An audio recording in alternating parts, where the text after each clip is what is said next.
Hello guys, j'espère que vous allez bien, que vous êtes bien posés, que vous êtes bien assis et comme d'habitude scotchés à vos chaises. Alors je vous reviens aujourd'hui pour une nouvelle story time dans mes périples à Dakar et je vais vous parler du jour où j'ai vu ma vie défiler entre les yeux. Alors pour ceux qui ne sont pas encore abonnés, qui viennent d'arriver sur cette chaîne, je suis Dame Christy. N'hésitez pas à liker, à partager, à activer la cloche de notification pour ne rien rater. Et sans plus tarder, passons au vif du sujet.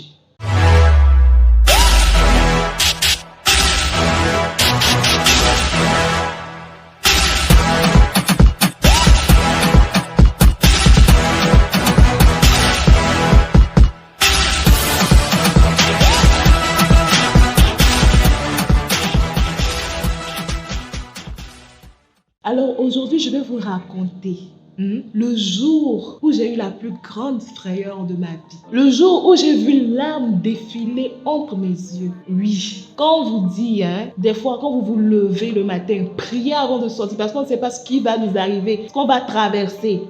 Je suis le témoignage propre. Alors, restez branchés parce que ça promet. Alors, à cette période-là, je venais d'aménager, enfin tout juste même d'aménager dans la maison où j'étais actuellement. Bon, l'aménagement s'est passé de façon catastrophique, mais ça, je vais vous raconter ça dans une autre story time.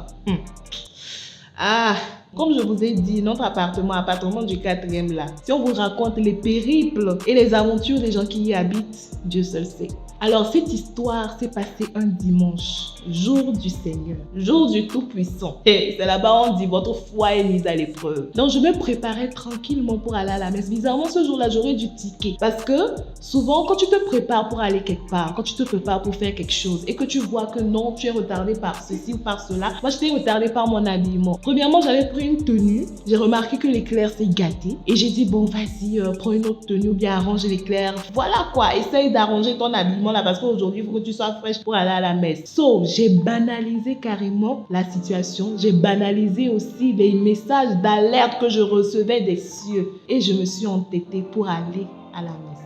Oui, c'est vrai, des fois on dit que non, des fois c'est des tentations, mais c'est souvent aussi, c'est Dieu qui te dit, quand tu dois aller quelque part là, fais attention, bien quand tu dois aller là-bas là, n'y va pas parce qu'il y a un danger qui se prépare.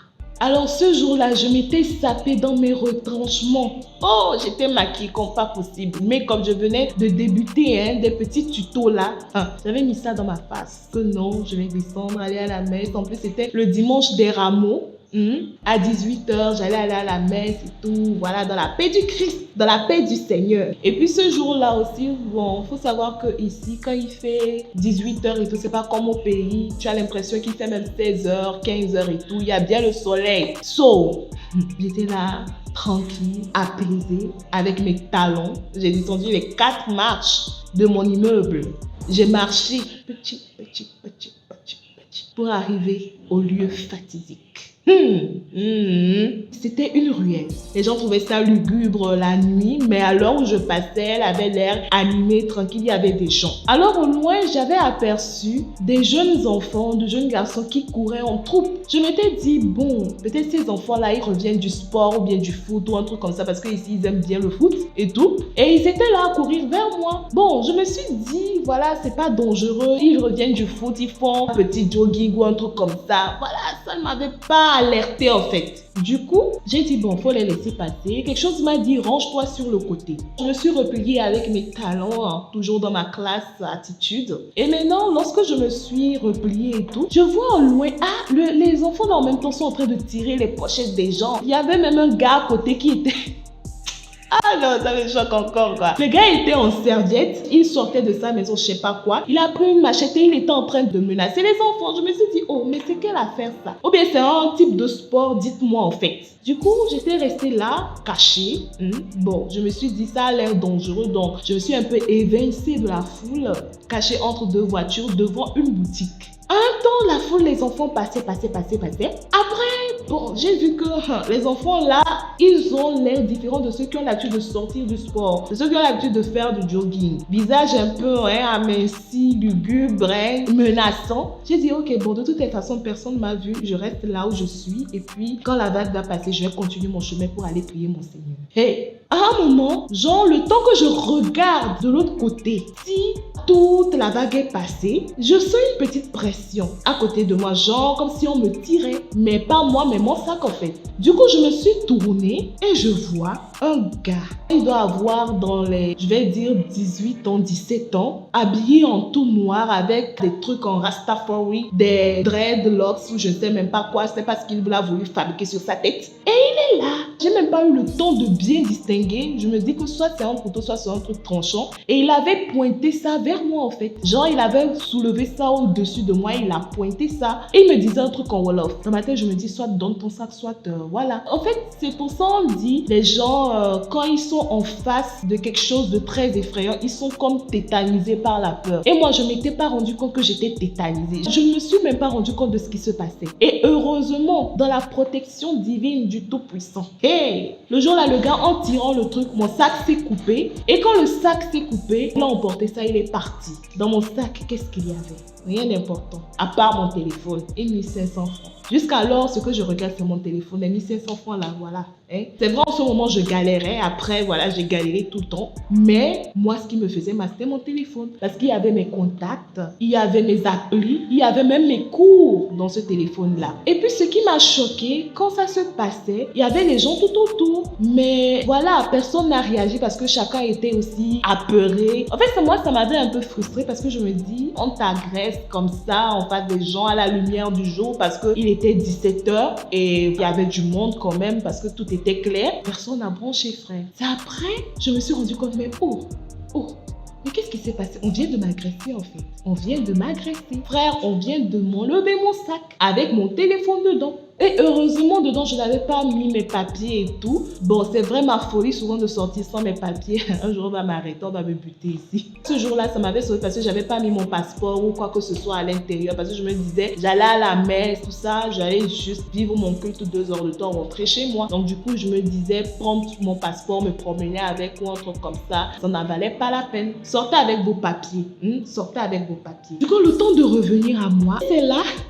Oh Seigneur Jésus, la vie de cette fille-là est compliquée. Donc c'est là que j'ai commencé à crier. Mais on a pris mon sac, on a pris mon sac. Oh Seigneur, on a pris mon sac, on a volé mon sac, le gars a volé mon sac. Et j'étais en train de courir avec mes talons et ma longue jupe. Les gens me regardaient, ils ne comprenaient pas. C'est un vieux qui jouait au ludo, même que je suis passée, je ne l'aime même pas saluer parce que je me sentais trop fraîche. C'est lui qui s'est levé. Actuellement, donc, je le vois. Je le salue souvent. Bon, des fois, il ne me répond pas. Je ne comprends pas pourquoi, mais chacun ses bails. C'est le gars qui s'est levé et il a commencé à pourchasser la bande de gamins ou bien de voleurs, je ne sais pas quoi. Imaginez-vous la scène. Il y a la bande de gamins qui est en train de courir. Il y a le vieux papa qui est en train aussi de se démener à courir. Et il y a moi avec mes talons qui est en train de poursuivre le vieux qui est en train de poursuivre les gamins. On se croit dans Mario, n'est-ce pas? Du coup, on a poursuivi, on a couru, on ne savait même pas où est-ce. Dans ma tête, en fait, en courant, puisque je suis passée à côté de la maison, je me suis fait agresser tout juste à côté de ma maison en plus. Je me dis, ou bien je vais rentrer, dire aux gens avec qui j'habite que je me suis fait agresser. Après, voilà, je redescends et je vais poursuivre le vieux. Ou bien je poursuis le vieux pour aller essayer de retrouver le maniaque qui a volé moi mon sac. Le dilemme était très vite résolu. J'ai poursuivi le vieux avec le gamin là. On a couru, on est arrivé dans un endroit, bon, je me rappelle bien de la zone, je sais pas comment je vais la décrire. Mais bon, arrivé à cet endroit-là, on avait attrapé quelques gamins. Du coup, il y avait beaucoup de gens, il y avait moi qui était apeurée, en pleurs. Est-ce que j'ai pleuré le jour-là? Non, j'ai pas pleuré, j'étais juste dépassée. On avait attrapé quelques-uns d'entre eux. Et le vieux m'a désigné, il a dit que oui, cette fille-là s'est faite voler et tout. Elle n'a qu'à essayer de reconnaître son agresseur. Et je vous jure, les avait bien mis. Vous voyez un peu, façon justice populaire, ceux qui sont en Afrique, qui savent. Quand on attrape quelqu'un qui a fait un crime dans la foule, là, vous-même vous savez. Du coup, on les avait bien maintenus. Et on a dit, vas-y, essaye de voir qui a pris le truc et tout. Et genre, j'ai regardé. Je sais que c'était que Dieu me pardonne. What? Je sais que le gars n'était pas mon agresseur, mais je sentais que je l'avais vu avec l'agresseur. Parce que...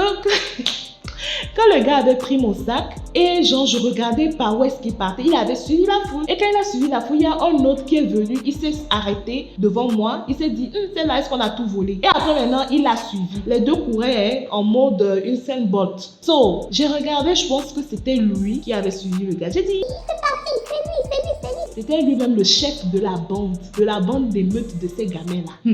Ok. On a dit, comme tu l'as reconnu et tout, tu vas porter plainte, tout ça. Moi, ces histoires de porter plainte, là, c'est la première fois pour moi. On m'a volé, retrouver le voleur ou soit, voilà, aller porter plainte au nom de... Est-ce qu'on va le retrouver en même temps? Moi, je veux juste mon téléphone, frère. J'ai dit, oh, allez à la police. Et oui, va à la police et tout. Et là-bas, j'avais rencontré 3 filles. Je pense qu'elles étaient des étudiantes et tout. Elles m'ont dit, oui, souvent ici, c'est comme ça. Quand il y a les trucs d'animation, il y a un groupe d'enfants qui se détachent, de jeunes qui se détachent, des loupards, tout ça là. C'est pour ça, à cette période-là, il faut rester chez soi. J'ai dit, ah, moi, elle ne savait pas. Moi, c'est dimanche de Rameau, je vais à l'église pour prier. Elles m'ont accompagnée au commissariat.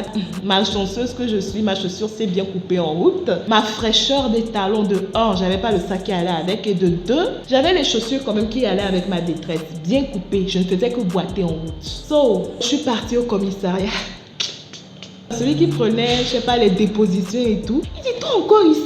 Alors j'ai dit que oui, au fait, aujourd'hui, on m'a volé mon téléphone. Il dit, mais toi, c'est pas le 3e téléphone qu'on te vole ça. J'ai dit, ah, vous me voyez, hein, vous me voyez. Et il m'a dit, ok, d'accord. Donc, tu fais ta déposition, nana, et tu essaies de reconnaître qui est ton agresseur parmi ceux qu'on a arrêtés. Parmi ceux qu'on a arrêtés, il n'y avait même pas mon agresseur de 1 et de 2. Ce qui me choque, c'est qu'il y avait un gosse de 12 ans qui avait réussi à chipper le portable d'un vieux de 40 ans. Le vieux là était là-bas, il dit non mais c'est pas normal, un gosse comme ça va me piquer. Moi, il y avait aussi une autre femme à qui on avait piqué son sac, mais on n'avait pas retrouvé celui qui avait fait ça. Du coup, on essayait de détecter le réseau. J'étais là-bas, je disais, ah, moi, franchement, je ne trouve pas mon agresseur, mais je vais porter plainte comme ça. Après avoir porté plainte, je retournais pieds nus à la maison. Les 3 filles que j'avais rencontrées, les étudiantes, là, ça fait un bail que je les ai plus vues, peut-être elles ont quitté le quartier. Elles m'ont raccompagnée chez moi. J'ai dit que, le gars là, quand il a pris mes affaires, il a pris ça avec la clé de ma maison. Elle dit qu'il n'y a pas de souci. Essaye de demander au menuisier d'à côté, il va venir, il va défoncer la porte là pour toi. Et même que parmi les gens qui habitent le quartier, il y a sûrement un qui doit connaître les enfants là, parce que vu que ici tout le monde se connaît, on peut détecter qui t'a volé ton truc. J'ai dit que, mon frère, moi je veux juste rentrer chez moi, me coucher et réaliser que j'ai failli mourir aujourd'hui. Parce que si le gars là, en tirant, le sac ne se détachait pas, et vu que moi je voulais un peu résister, le gars pouvait me déchiqueter sur place en fait. Même si je me rappelle pas, je pense que c'était même pas un couteau, c'était un pic en bois ou un truc comme ça. Il pouvait me crever l'œil, il pouvait détruire mon visage. Je suis désolée, mais mon visage aussi c'est un atout, frère. Du coup j'ai dit, oh moi je veux juste rentrer chez moi, me poser, appeler mes parents, parce qu'on m'a volé mon truc. Quand je suis rentrée, le gars est venu, bon, il a d'abord toqué. J'étais accompagnée de ces 3 filles-là. Ma voisine a ouvert la porte. Elle m'a vue accompagnée de personnes nouvelles. Elle dit, mais qui sont ces personnes-là? Explique-moi un peu. J'ai même pas eu le temps de m'asseoir. J'ai commencé à déballer le robinet de ce qui s'est passé. Elle dit que, oh, mais je suis choquée tout à l'heure, là, tu es passé. Elle dit, oui, c'est comme ça, on peut un jour vous appeler que voilà, on m'a tué quelque part. Donc, en quelques secondes, en 5 minutes, je suis descendue. J'ai dit, oh, les gars, moi, je vais à la messe et tout. Voilà ça. Donc, du coup, c'est comme ça, le gars, il a défoncé ma porte pour que je puisse rentrer. Mais moi, je n'ai pas eu le temps de m'asseoir, d'aller, genre, me changer quoi que ce soit. Je suis restée avec la même tenue dans le couloir, assise, en train de réfléchir à qu'est-ce qui vient de se passer. Parce que mine de rien, sur le coup, je n'ai pas eu d'émotion, quoi que ce soit. Mais il y a des personnes comme ça, quand des trucs graves leur arrivent, ils doivent prendre le temps de se rendre compte de ce qui leur est arrivé avant de pouvoir réaliser qu'ils ont échappé à un grand danger en fait. Et des fois, les larmes peuvent couler. Et bien, c'est ce qui s'est passé. J'étais assise dans le couloir. On me demandait, mais Christelle, est-ce que tu vas bien? Est-ce que je n'entendais personne? J'entendais juste un ouin, ouin, ouin, ouin, ouin, ouin. Je me disais, on m'a agressé. On a pris mon téléphone. J'ai failli mourir, le gars là pouvait me faire quelque chose, et voilà. Et les larmes ont commencé à couler comme ça. C'est ma voisine qui m'a dit, oh non, Christelle ne pleure pas et tout et tout. Elle est descendue expressement m'acheter du coca pour que je puisse boire et glacer mon cœur.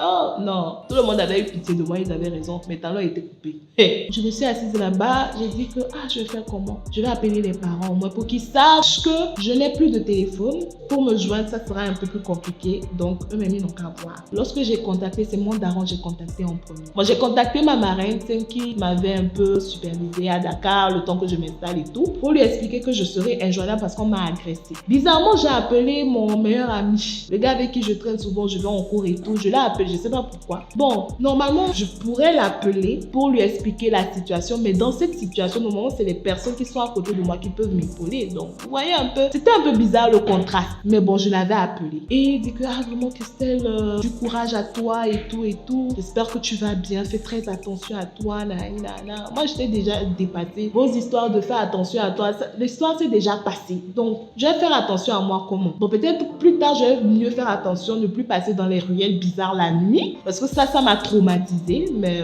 voilà, frère. Alors là, je sais même pas pourquoi je l'avais appelé même. Donc, après, j'ai appelé mes parents. Mon père, il dit que... Tu vois, je t'ai dit, ne va pas à la messe la nuit, ne sors pas la nuit, ne fais rien la nuit, dors la nuit.